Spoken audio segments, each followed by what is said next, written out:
Is Jan Markell. Now, she's the founder and the director of Olive Tree Ministries. You can find her ministry's website at Olive Tree Views. That's VIEWS, like I got a good view out my window. olivetreeviews.org. And she's the author of 8 major books, including the revived Trapped in Hitler's Hell by WND Books, with a full film documentary. In fact, Nita Dittman, it's the story of her life, and you know I interviewed her here, and a lot of you heard that interview with Nita Dittman, and Jan Markell wrote that book. But she's also the host of Understanding the Times, which is heard on 650 radio stations. I mean, she is a megastar in the Christian radio world. She is the host of the annual Bible conference, Understanding the Times, in Minneapolis, Minnesota. Many thousands of people. She also comes from a Messianic background. She's been in ministry for 35 years. Jan Markell, what an honor to have you on Freedom Friday today. God bless you. Well, Carl, I get to spend a part of 2 weekends with you, and last weekend was a real highlight in my life, and appreciated all you had to say at that event. David Reagan said that was the best Bible conference he had ever done, which was quite an honor to be a part of that. Yes, it was. I was blown away by the whole thing. And I've told you this off the air several times, in person, and just a moment ago, and now I'm going to say it on the air. I was very, very moved, educated, informed, inspired by your presentation. Thank you for all the hard work you put into that. It was amazing. I mean, you just got a rousing standing ovation. People love you, Jan. They do. I guess every one of those folks out there listen to you. I mean, everybody was singing your praises, but it was an honor to be there, and it was an honor to be with you and to spend some personal time with you as well. Well, thank you, and thank you for having me on air. Yeah. Appreciate it. No, it's my honor. Listen, so I'm familiar with the book, of course, Trapped in Hitler's Hell. Very well done. Just, you can't put it down. The movie is tremendous. Nita Dittman is precious. And then I've just in the last couple of days, I watched one of your latest movies, When Government Becomes God, What History Teaches Us. Folks, you've got to get this movie. It's only 20 minutes long. Tell people how they can get all of your books and movies and materials. Tell folks that first before we get into the interview, because I want... The long story, is exceedingly short, is when they made Anita Dittman's story on film, Trapped in Hitler's Hell, I just felt it needed a little bit more information, background information, about how on earth did Nazi Germany become Nazi Germany? Yeah. How does a flourishing civilization, and it was before World War I in Germany, what happens that such a progressed civilization, Western civilization, a leader in a lot of things in the Western world before World War I, suddenly cave to a tyrant and a dictator and let government become God.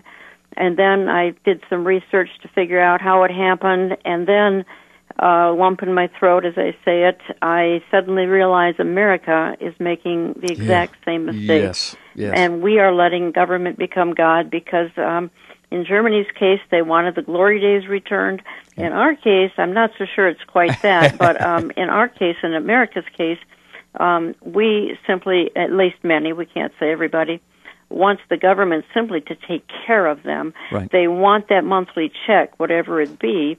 And as a result, America's going down the exact same path as Nazi Germany. And you know, Nita, Nita, I was just looking at her name here. You know, Jan, you and I are going to talk a lot more about that, because I'm going to ask you to give some of those comparisons in a moment. But I got to say, in watching that film, and then reading the articles that you've written about it online about that same topic, I was blown away. And as you know, and I'm not at liberty to talk about what it's about, but I'm writing a new book coming out very soon, and I asked your permission to use just a small portion of the research you've done, because I was blown away by it, and people are going to be. It's folks, you've got to get this movie, When Government Becomes God, What History Teaches Us. Again, Jan, tell people exactly where they can find all of your books and all of your movies and all of your resources. Well, online, it's Olive Tree Views, views as in viewpoint, olivetreeviews.org. They can call here Monday through Friday, business hours. My office is going to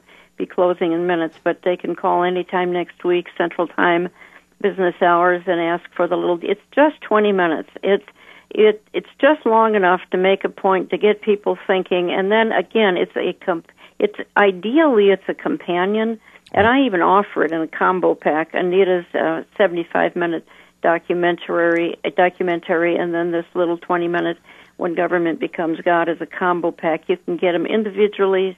You can get them as a package. You can get all three. There's a book that goes as well.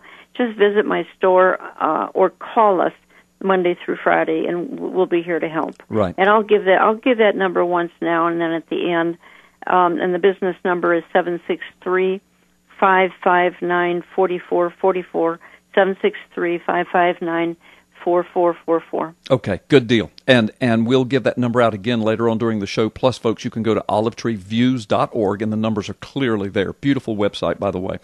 Well, listen, here in about 3 minutes, we're going to take a 2 or 3 minute break, and then we'll have a good chunk of time you and I can speak. And I really want you to go down the list and say all you want to say about the comparisons between Nazi Germany and America today, because and you've got all this resourced and documented, and this is some amazing stuff. Well, I tell you what, let's do that. Let's do that right now. Let's get started. We can take the break, Sure. and then we can leave folks hanging, and we can come back. That'll be good radio. That's right. You're right. So I'm going to hush, and you start, and I'll only intervene when it comes time to take a break. Okay. Well, again, the Germans really wanted hope and change, and that was because of the devastation of World War I. Mm-hmm. And they actually saw the swastika as the hope and change that they had hoped for, because, again, they were a prosperous society before World War I, and then that changed everything for them. Right. They had no idea how much more severely they were going to get judged during World War II, but again, they wanted that hope and change, so they glommed onto this man who, number one, was the world's best orator in their mind. Anyway, he was Right. the best orator, perhaps one of the best orators of that generation, and they got addicted to him. And then pretty soon they got addicted to what Hitler was promising them, because it sounded so glorious. They had a Right. wrecked country, to say the least. And they had inflation, and they had, they were taking wheelbarrows of money to get just a small item of some kind. And this is what happens when a country gets out of control, and when particularly the devastation of war. And hang on here, Carl, just Sure. 1 second. So all of these things were multiplying, and they saw they swallowed the lies of this dictator, because in their eyes he wasn't quite a dictator in the early 1930s. And he told them that the first thing that was going to have to go was going to be capitalism, and they were okay with that.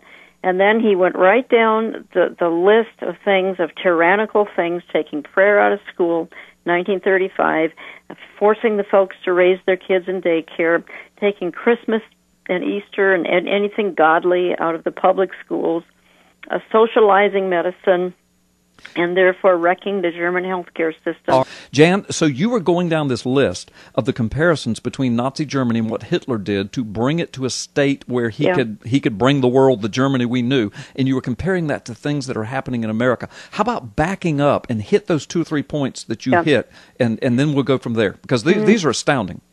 Well, I think one of the most troubling is that socialism became accepted by the German people, and Right. capitalism went out the window, and they were a capitalist society. That's one of the reasons they became so prosperous, but because they realized government had to become God, socialism was accepted. Didn't blink an eye when prayer was taken out of school, daycare raised their children, Christmas, Easter taken out of the public schools. Socialized medicine came in and wrecked their wonderful healthcare system, and then immediately certain categories became marginalized, including the elderly and the handicapped. Abortion was the new normal. Private education was gone by 1938, because private education would not maintain the mantra that government had to become God. Oh, yeah, right. And then government spending skyrocketed, and no one said a word. They didn't even say a word when taxation soared to 80%. And that's probably going to happen in America, particularly if the left is going to continue to rule and reign. Somebody's got to pay for everybody getting something from the government, Right. and that's going to be you and me. Right. And Germany started with gun registration, and then they moved to gun confiscation. Again, this was all accepted by the Germans because they wanted the glory days back. That was pre-World War I. Free speech was going to fade. The newspapers and other media would proclaim only the government side of the story. In other words, there would really be no free media of any kind. I'm glad that's not happening in America, aren't you, Jan? I don't see any similarities, no. Yep. Then came the Green Agenda, and that came along mainly because Hitler loved the Green Agenda, and so and it's also steeped in paganism, and he was steeped in paganism. So pretty soon, a country that was basically Catholic and Lutheran began to swing to paganism.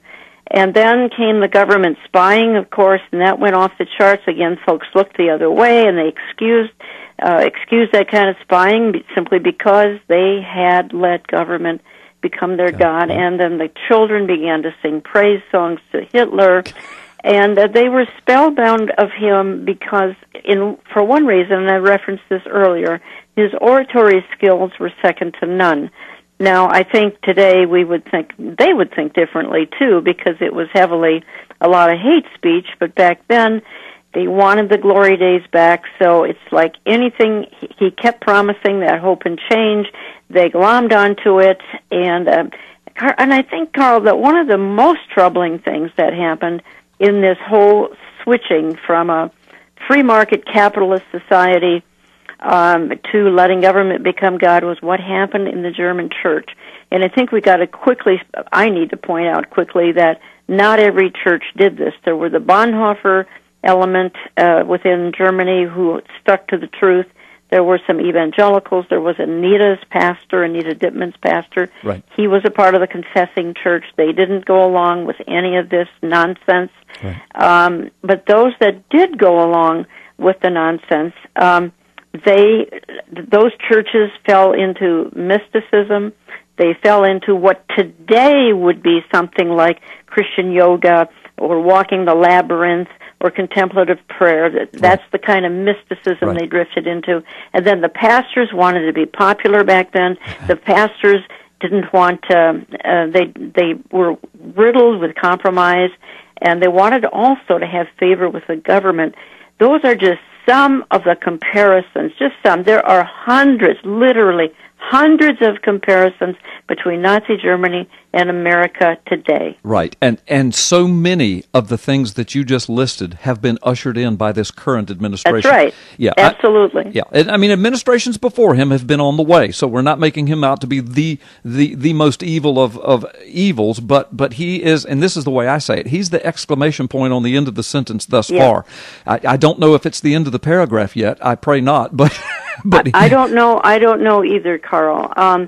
I get very concerned as I see the turmoil and tumult in the world, and we've had more in the last 24 hours. But we need to hold our government accountable, and we're not. Right, thank you. And that's what you do, and that's what I do, and that's what some others are beginning to do now. And we're going to pray that the Lord God of heaven, the creator of the heavens and the earth, gives us strength and courage and wisdom to do these things. And I tell people, look, and I know you feel the same way, Jan, and if I speak incorrectly, you feel free to correct me, but our first loyalty is to the kingdom of Jesus Christ. Amen. That's it. Now, but you and I are trying to preserve America, the constitutional republic, because it gives you and me the freedom to do what we do. And I don't know how much longer we have that. Simply don't know. I mean, I hope it's for a while yet, because I think you and I both have some things to say that can further the kingdom, but hard to say. Hard to say how much longer we have. I know. Listen, we've only got about a minute and a half. Yeah. Tell the folks, why did Hitler focus in on the Jews? And by the way, 6 million Jews, but he killed between 13, 20 million people, homosexuals and gypsies and other. I mean, but why that hatred of the Jews from Hitler? Well, I just think that the devil has been busy doing this, Carl, going back millennia.